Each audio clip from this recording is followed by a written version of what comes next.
ಕನ್ನಡ ಅಭಿವೃದ್ಧಿ ಪ್ರಾಧಿಕಾರದ ಅಧ್ಯಕ್ಷರು ಪುರುಷೋತ್ತಮ್ ಬಿಳಿಮಲೆ ಅವರೇ ನಮ್ಮ ಜೊತೆ ಸಂಪರ್ಕದಲ್ಲಿದ್ದಾರೆ. ಸರ್ ನಮಸ್ತೆ. ನಮಸ್ತೆ ಸರ್ ಈಗಲೂ ಕೂಡ ತಾವು ಯಕ್ಷಗಾನ ಕಲಾವಿದರ ಬಗ್ಗೆ ಆಡಿರ್ತಕ್ಕಂಥ ಮಾತಿಗೆ ಬದ್ಧರಾಗಿರ್ತೀರಾ ಸರ್? ನೋಡಿ, ಅದು ನಾನು ಹೇಳಿದ್ದಕ್ಕೂ ಮತ್ತು ಅದನ್ನ ಸಮಾಜದ ಕೆಲವು ಶಕ್ತಿಗಳು ಪ್ರಾಜೆಕ್ಟ್ ಮಾಡೋದಕ್ಕೂ ಸಂಬಂಧ ಇಲ್ಲ. ನಾನು ಅದಕ್ಕೆ ಜವಾಬ್ದಾರನಲ್ಲ.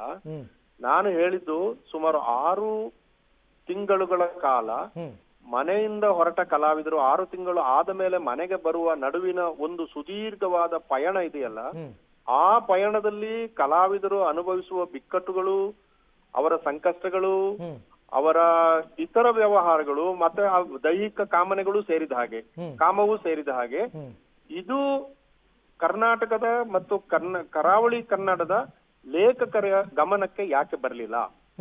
ಅವರು ಇದನ್ನು ಮುಖ್ಯ, ಈಗ ಭೂತಾರಾಧನೆಯಲ್ಲಿ ಭೂತ ಕುಣಿಯುವವರು 1000ಕ್ಕಿಂತ ಹೆಚ್ಚಿದ್ದಾರೆ. ಯಕ್ಷಗಾನ ಕಲಾವಿದರು ಒಂದು 5000ಕ್ಕಿಂತ ಹೆಚ್ಚಿದ್ದಾರೆ. ಈ ಕಲಾವಿದರು 10 ವರ್ಷದಲ್ಲಿ ರಂಗ ಪ್ರವೇಶ ಮಾಡ್ತಾರೆ, 80 ವರ್ಷದವರೆಗೆ ಕುಣಿತಾರೆ. ಈ ಸುಮಾರು 70 ವರ್ಷಗಳ ಸುದೀರ್ಘವಾದ ಪ್ರೊಫೆಷನಲ್ ಅಂತ ಹೇಳ್ತೀವಲ್ಲ, ಈ ವೃತ್ತಿ ಜೀವನದಲ್ಲಿ ನಾವು ಅವರ ರಂಗದ ಹೊರಗೆ ಮಾತ್ರ ನೋಡ್ತೀವಿ. ಬಣ್ಣ ಕಳಚಿದ ಮೇಲಿನ ಅವರ ಬದುಕು ಯಾರಿಗೆ ಬೇಕು? ಕುಮಾರ ವೆಂಕಣ್ಣ ಅಂತ ಒಬ್ರು ಬಣ್ಣದ ಮಾಲಿನ್ಯದ ಮೇಲೆ ಒಂದು ಕಾದಂಬರಿ ಬರೆದದ್ದು ಬಿಟ್ರೆ, ಇಡೀ ನಮ್ಮ ಕರಾವಳಿಯ ಸಾಹಿತ್ಯ ಲೋಕ ಈ ಕಲಾವಿದರ ಬದುಕಿನ ಬಗ್ಗೆ ಒಂದು ದಿವ್ಯ ನಿರ್ಲಕ್ಷ್ಯವನ್ನ ತಾಳಿದಾರಲ್ಲ, ಅದು ಮಾಡಬಾರ್ದು. ಈ ಹೊಸ ಅನುಭವಗಳನ್ನ ಆ ಕಲಾವಿದರ ಬಯೋಗ್ರಫಿಕಲ್ ಆದಂತ ನಾವೆಲ್ಗಳು, ನಾನು ಅದನ್ನ ಇತಿಹಾಸ ಬರೀಬೇಕು ಅಂತಿಲ್ಲ, ನಾವೆಲ್ ರೂಪದಲ್ಲಿ. ಈಗ ನೋಡಿ, ದೀಪ ಹತ್ತಿತ್ತು ಅಂತ ಒಂದು ಕಾದಂಬರಿ ಬಂತು. ಅದು ಸ್ತ್ರೀ ವೇಷಧಾರಿಯೊಬ್ಬರು ಅನುಭವಿಸುವ ಬಿಕ್ಕಟ್ಟುಗಳ ಕುರಿತು ಒಬ್ರು ಬರೆದ್ರು. ನಮ್ಮ ಬೆಂಗಳೂರಿನ ಚಂದ ಪ್ರಕಾಶನದವರು ಪ್ರಿಂಟ್ ಮಾಡಿದ್ರು. ಆ ಕಾದಂಬರಿ ಎಷ್ಟು ಅದ್ಭುತವಾಗಿದೆ ಅಂತಂದ್ರೆ, ಯಕ್ಷಗಾನದಲ್ಲಿ ಒಂದು 60-70 ವರ್ಷ ರಂಗಭೂಮಿ ಮೇಲೆ ಕುಣಿಯುವ ಒಬ್ಬಳು ಸ್ತ್ರೀ ವೇಷಧಾರಿ ಅನುಭವಿಸುವ ಬಿಕ್ಕಟ್ಟುಗಳು, ರಂಗದ ಒಳಗಡೆ ಬಣ್ಣದ ರೂಮಿನಲ್ಲಿ, ಅಥವಾ ನಾನೆಲ್ಲ ಚಿಕ್ಕದಿದ್ದಾಗ ನಮ್ಮ ಫಸ್ಟ್ ಕ್ರಶ್ಗಳು ಯಕ್ಷಗಾನ ಸ್ತ್ರೀ ವೇಷಧಾರಿಗಳು. ಅವರು ಚಂದ ಕುಣಿಯುವುದು, ಮಾತಾಡೋದು ಎಲ್ಲ ನೋಡಿ ನಾವು ಮರಳಾಗುತ್ತಿದ್ವಿ ನಾವು. ಸೊ ಇದು ಒಂದು ಬಗೆಯ ಸಾಮಾಜಿಕ ಸ್ಥಿತಿಯನ್ನು ನಿರ್ಮಾಣ ಮಾಡ್ತದಲ್ಲ, ಇದರ ಬಗ್ಗೆ ಲೇಖಕರು ಗಮನ ಹರಿಸಬೇಕು ಅಂತ ಹೇಳಿದ್ರು. ಆ ಮಾತಿಗೆ ನಾನು ಈಗಲೂ ಕೂಡ ಬದ್ಧನೆ. ಇದು ಕಾಂಟೆಕ್ಸ್ಟ್ ಯಾಕೆ ಬಂತು ಅಂತಂದ್ರೆ, ನಿನ್ನೆ ಮೈಸೂರಿನಲ್ಲಿ ಈ ನೀಲಗಾರರ ಆತ್ಮಚರಿತ್ರೆ, 7 ನೀಲಗಾರ ಕಲಾವಿದರ ಆತ್ಮಚರಿತ್ರೆ ಪ್ರಕಟ ಆಯ್ತು, ಬಿಡುಗಡೆ ಆಯ್ತು.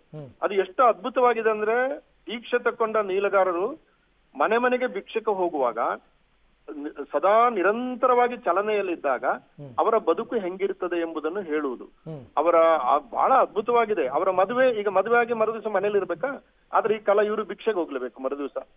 ಸೊ ಒಂದು ಸ್ಥಿರ ಜೀವನ ಇಲ್ಲದೆ ಸದಾ ಚರಸ್ಥಿತಿಯಲ್ಲಿರುವಂತ ಕಲಾವಿದರು ಕನ್ನಡ ಸಾಹಿತ್ಯ ಲೋಕಕ್ಕೆ ಬರ್ಬೇಕಲ್ಲ ಎಂಬುದು ನನ್ನ ಕನ್ಸರ್ನ್ ಆಗಿತ್ತು. ಸರ್, ನಿಮ್ಮ ಕನ್ಸರ್ನ್ ತುಂಬಾ ಗೌರವ ಇದೆ.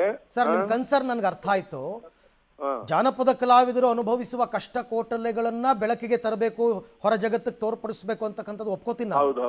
ಆದರೆ ಬಹುತೇಕ ಜನಪದ ಯಕ್ಷಗಾನ ಕಲಾವಿದರು ಸಲಿಂಗಿಗಳು ಅನ್ನೋ ಪದ ಬಳಕೆ ಮಾಡಿದ್ರಲ್ಲ, ಅದಕ್ಕೆ ಸಂಶೋಧನೆ ಎಲ್ಲಿ ಮಾಡಿದ್ರಿ ತಾವು ಅಂತ? ಬಹುತೇಕ ಜನ ಅಂತ ಹೇಳಿಲ್ಲ. ಈಗ ನಾನು ಕೂಡ ಯಕ್ಷಗಾನ ಕಲಾವಿದನೆ, 30 ವರ್ಷ ಯಕ್ಷಗಾನ ಕುಂದಿದ್ದೀನಿ ನಾನು. ಈಗಲೂ ತಾಳಮದ್ದಲೆಲ್ಲ ಅರ್ಥ ಹೇಳ್ತೇನೆ. ಅದು ಅದರ ಒಳಗೆ ಹೊರಗೆಲ್ಲ ಗೊತ್ತು ನನಗೆ, ಹಾಗೆ ಹೇಳಿಲ್ಲ ನಾನು. ಆದ್ರೆ ಆ 6 ತಿಂಗಳ ನಿರಂತರವಾದ ಪ್ರವಾಸ ದೈಹಿಕ ಕಾಮನೆಗಳಿಗೆ ಸಂಬಂಧಪಟ್ಟ ಹಾಗೆ ಮತ್ತು ಬೇರೆ ವಿಷಯಗಳಿಗೆ ಸಂಬಂಧಪಟ್ಟ ಹಾಗೆ ಸಹಜವಾಗಿ ಹುಟ್ಟಿಸುವ ಕೆಲವು ಪ್ರಕ್ರಿಯೆಗಳಿದೆಯಲ್ಲ, ಅದಕ್ಕೆ ಲೇಖಕರು ಯಾಕೆ ಧ್ವನಿಯಾಗಲಿಲ್ಲ? ನನ್ನ ಒಟ್ಟು ಆಶೆ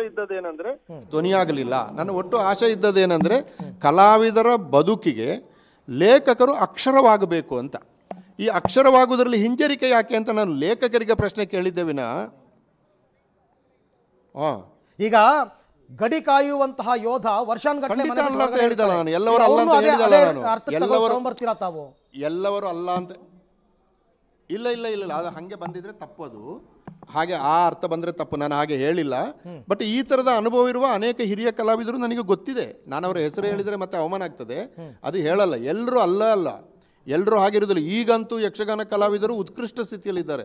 ಸಂಸ್ಕಾರದಲ್ಲಿ, ಭಾಷೆಯಲ್ಲಿ, ತಿಳುವಳಿಕೆಯಲ್ಲಿ, ಜ್ಞಾನದಲ್ಲಿ ಜಗತ್ತಿನ ಯಾವುದೇ ಕಲಾವಿದರನ್ನು ಮೀರಿಸುವ ಕಲಾವಿದರು ಇವತ್ತು ಯಕ್ಷಗಾನದಲ್ಲಿದ್ದಾರೆ. ಇವತ್ತು ಪರಿಸ್ಥಿತಿ ಬದಲಾಗಿದೆ. ಮತ್ತು ಇವತ್ತು 7 ಗಂಟೆಗೆ ಯಕ್ಷಗಾನ ಶುರು ಆಗ್ತದೆ, 11 ಗಂಟೆಗೆ ಯಕ್ಷಗಾನ ಮುಗೀತದೆ. ಅವರು ಮನೆಗೆ ಬರ್ತಾರೆ ಕಲಾವಿದರು. ಹಿಂದೆ ಹಾಗಿರಲಿಲ್ಲ. 6 ತಿಂಗಳು ಮನೆ ಬಿಟ್ಟು ಹೋದರೆ 6 ತಿಂಗಳಾದ ಮೇಲೆ ಮನೆಗೆ ಬರೋದು. ನೀವು ಗೋವಿಂದ ಭಟ್ರ ಆತ್ಮಚರಿತ್ರೆ ಓದಿ, ಅವರು ಮೇಳ ಮುಗಿದು ವಾಪಸ್ಸು ಊರಿಗೆ ಮನೆಗೆ ಬರುವಾಗ ಮನೆ ಇಲ್ಲ ಅಲ್ಲಿ ಅವ್ರದ್ದು. ಅವರು ಆ ಮನೆಯಿಂದ ಹೋದದ್ದು ಮನೆ ಇಲ್ಲ. ಏನಾಗಿದೆ ಅಂದರೆ ಬೆಂಕಿ ಬಿದ್ದು ಹೊರಟೋಗಿದೆ, ಅವ್ರಿಗೆ ಗೊತ್ತೇ ಇಲ್ಲ ಅದು. ಅವ್ರ ಆಂದಕನಿಂದ ನನ್ನ ಹೆಂಡತಿ ಏನಾದರೂ ಮಕ್ಕಳು ಏನಾದರೂ ಇರ್ತಕ್ಕಂಥದ್ದು ಇದು ಯಾವುದಕ್ಕೂ ಅಲ್ಲ ಸರ್. ನನ್ನ ಅಬ್ಜೆಕ್ಷನ್ ಇದು ಯಾವುದಕ್ಕೂ ಅಲ್ಲ. ನೀವು ಬಳಸಿರುವ ಒಂದೇ ಒಂದು ಪದಕ್ಕೆ ನಾನು ನಿಮ್ಮ ಹತ್ರ ಸ್ಪಷ್ಟನೆ ಕೇಳ್ತಾ ಇರೋದು, ಸಲಿಂಗಿಗಳು ಅಂತ ಹೆಂಗಂದ್ರಿ ತಾವು? ಅಲ್ಲ, ಅದು ಇದೆ ಅಂತ ಹೇಳುದು ನಾನು, ಅದು ಇಲ್ಲ ಅಂತ ಹೆಂಗೆ ಹೇಳ್ತೀರಿ ನೀವು? ಅಲ್ಲ, ಎಲ್ಲಿದೆ ಸಂಶೋಧನೆ, ಎಲ್ಲಿದೆ ಇದಕ್ಕೆ ರಿಸರ್ಚ್ ಮಾಡೋರು ಯಾರು? ಅದು ಸಹಜವಾಗಿ ಇರ್ತದೆ, ಅದು ಇರುವುದನ್ನು ಇಲ್ಲ ಅಂತ ಹೇಳುದು ಹಾಗೆ ನಾವು. ಅದು ಇದೆ, ಅದು ಕೂಡ ಒಟ್ಟು ಯಕ್ಷಗಾನದ ಒಂದು ಸಣ್ಣ ಭಾಗ ಅದು. ನಿಮ್ಮ ಮಾತನ್ನ ಯಕ್ಷಗಾನ ಕಲಾವಿದರು ಒಪ್ತಾರಾ ಸರ್? ಅದನ್ನು ಸಾರ್ವಜನಿಕವಾಗಿ ಹೀಗೆ ಚರ್ಚೆ ಖಂಡಿತ ಒಪ್ತಾರೆ. ಆ ಕಲಾವಿದರು ನೀವು ಅದನ್ನು ಮಾಡಿ, ಸ್ತ್ರೀ ವೇಷಧಾರಿಗಳನ್ನು ಕಾಂಟ್ಯಾಕ್ಟ್ ಮಾಡಿ, ಅವರ ಅನುಭವವನ್ನು ತಗೊಳ್ಳಿ. ನೀವು ಬೇರೆ ಬೇರೆ ದೊಡ್ಡ ದೊಡ್ಡ ಕಲಾವಿದರನ್ನ ಕಾಂಟ್ಯಾಕ್ಟ್ ಮಾಡಿ ತಗೊಳ್ಳಿ ನೀವು. ಸರ್, ನಾವು ಕೇಳಿದೀವಿ, ರಿಯಾಕ್ಷನ್ ಕೇಳಿದೀವಿ. ಏನ್ ಹೇಳಿದಾರೆ ಗೊತ್ತಾ? ಯಕ್ಷಗಾನ ಕಲಾವಿದರಿಗೆ ಮಾಡಿದ ಅವಮಾನ ಮಾತ್ರ ಅಲ್ಲ, ಇದು ಇಡೀ ಕರಾವಳಿ ಜನರಿಗೆ ಮಾಡಿದ ಅವಮಾನ ಅಂತಕ್ಕಂಥ ರಿಯಾಕ್ಷನ್ ಬರ್ತಾ ಇದೆ. ಇಲ್ಲ, ಅದೆಲ್ಲ ಏನಿಲ್ಲ. ಒಂದು ವೇಳೆ ಅವರಿಗೆ ನೋವಾಗಿದ್ರೆ ನಾನು ಅದಕ್ಕೆ ವಿಷಾದಿಸ್ತೇನೆ. ಕಲಾವಿದರ ಬದುಕನ್ನು ಉಜ್ವಲಗೊಳಿಸುವುದು ನನ್ನ ಉದ್ದೇಶವೇ ವಿನಃ ಅವರಿಗೆ ಅವಮಾನ ಮಾಡುವುದಲ್ಲ. ಯಾಕಂದ್ರೆ ನಾನು ನನ್ನ ಎಳವೆಯಿಂದ 60 ವರ್ಷದಿಂದ ಯಕ್ಷಗಾನ ನೋಡ್ತಾ ಇದ್ದೀನಿ. ಇವತ್ತು ಕೂಡ ನಾನು ನನ್ನ ಬದುಕಿನಲ್ಲಿ ಅತ್ಯಂತ ಹೆಚ್ಚು ಗೌರವದಿಂದ ಕಾಣುವ ಕಲೆ ಅಂದರೆ ಯಕ್ಷಗಾನ. ನಾನು ನನ್ನ ಆಫೀಸ್ನಲ್ಲಿ ಕೂಡ ಪುರುಷೊತ್ತಿದ್ರೆ 2 ಯಕ್ಷಗಾನ ಹೆಜ್ಜೆ ಹಾಕೋದು, ನಾನು ಬೇರೆ ಏನು ಹಾಕೋದಿಲ್ಲ. ಸರಿ ಸರ್, ನಿಮ್ಮ ಮಾತನ್ನ ನಾನು ಒಪ್ತೀನಿ, ಯಕ್ಷಗಾನದ ಬಗ್ಗೆ ತಮಗಿರ್ತಕ್ಕಂಥ ಗೌರವ. ಬಟ್ ಒಂದು ವೇಳೆ ಈಗ ನಮಗೆ ಕೊಟ್ಟಿರೋ ರಿಯಾಕ್ಷನ್ ಪ್ರಕಾರ ಹಿರಿಯ ಯಕ್ಷಗಾನ ಕಲಾವಿದರು ನಿಮ್ಮ ಮಾತಿನಿಂದ ಬೇಸರ ವ್ಯಕ್ತಪಡಿಸಿದ್ರೆ ತಾವು ವಿಷಾದ ವ್ಯಕ್ತಪಡಿಸ್ತೀರಾ, ಹೇಗೆ? ಖಂಡಿತ ವಿಷಾದ ವ್ಯಕ್ತಪಡಿಸ್ತೇನೆ. ಯಾವ ಕಲಾವಿದರನ್ನು ಕೂಡ ನೋವು ಉಂಟು ಮಾಡುವ ಉದ್ದೇಶ ನಂದಲ್ಲ. ಅವರ ಬದುಕನ್ನು ಉಜ್ವಲಗೊಳಿಸುವುದಕ್ಕೆ ಅದೇ ನನ್ನ ಉದ್ದೇಶ. ನೀವು ಕುಂಬಳೆ ಸುಂದರರ ಸುಂದರಕಾಂಡ ಓದಿ, ಅದರಲ್ಲಿ ಅವರು ಇಂಥ ಘಟನೆ ಬಗ್ಗೆ ಹೇಳ್ತಾರೆ. ಅದು ಸತ್ಯ ಅಲ್ವಾ? ಅವರು MLC ಆಗಿದ್ದವರು ನಮ್ಮಲ್ಲಿ. ಸೊ ಇದೆಲ್ಲ ಇದೆ, ಅದನ್ನು ನಾವು ಹೆಂಗೆ ಹೇಳಬೇಕು ಸಾರ್ವಜನಿಕವಾಗಿ ಹಾಗೆ ಹೇಳಬೇಕು ವಿನಃ ಅದರ ಸಂದರ್ಭವನ್ನು ಪ್ರತ್ಯೇಕಿಸಲು ಹೇಳಬೇಕಾದ ಅವಶ್ಯಕತೆ ಇಲ್ಲ. ಸರ್ ಇರ್ಬೋದು ಸರ್, ಯಾರೋ 100 ಜನ ಕಲಾವಿದರಲ್ಲಿ ಒಬ್ರೋ ಇಬ್ರೋ ನೀವು ಹೇಳಿದ ಪ್ರಕಾರ ಇರ್ಬೋದು, ನಿಮ್ಮ ಮಾತು ನಾನು ಒಪ್ತೀನಿ. ಆದರೆ ಇಡೀ ಸಮುದಾಯವನ್ನ ನೀವು ಆ ರೀತಿ ತಂದು ಕೂರಿಸ್ತಿರಲ್ಲ, ಹೆಂಗೆ? ಅದು ಸರಿನಾ ಸರ್? ಅದು ಅಲ್ಲ, ಸಮುದಾಯ ಅಂತ ನೀವು ಹೇಳ್ತಾ ಇರೋದು, ನಾನು ಹೇಳಿಲ್ಲಲ್ಲ. ಎಲ್ಲರಲ್ಲಿ ಅಲ್ಲ. ಈಗಂತೂ ಇಲ್ಲವೇ ಇಲ್ಲ ಅದು. ಇದು 60-70ರ ದಶಕದಲ್ಲಿ ನಾನು ವಿದ್ಯಾರ್ಥಿ ಆಗಿದ್ದಾಗ ನೋಡಿದ್ದನ್ನು ಹೇಳ್ತಾ ಇರೋದು. ಈಗ ಇಲ್ಲ. ನೀವು ಅದನ್ನು ಹೇಳಬೇಕಾಗಿತ್ತಲ್ಲ ಸರ್. ಈಗಲ್ಲ, 60ರ ದಶಕದಲ್ಲಿ 70ರ ದಶಕದಲ್ಲಿ ಹೀಗಿತ್ತು ಪರಿಸ್ಥಿತಿ ಅಂತ. ಬಟ್ ನೀವು ಪ್ರೆಸೆಂಟ್ ಅಲ್ಲಿ ಮಾತಾಡ್ಬಿಟ್ರಿ.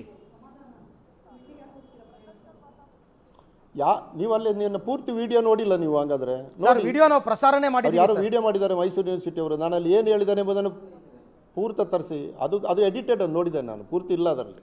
Right, okay. ಒಂದು ಮಾತನ್ನ ತಾವು ಆಡಿದ್ದೀರಾ, ವಿಷಾದ ವ್ಯಕ್ತಪಡಿಸ್ತೀನಿ ಅಂತ.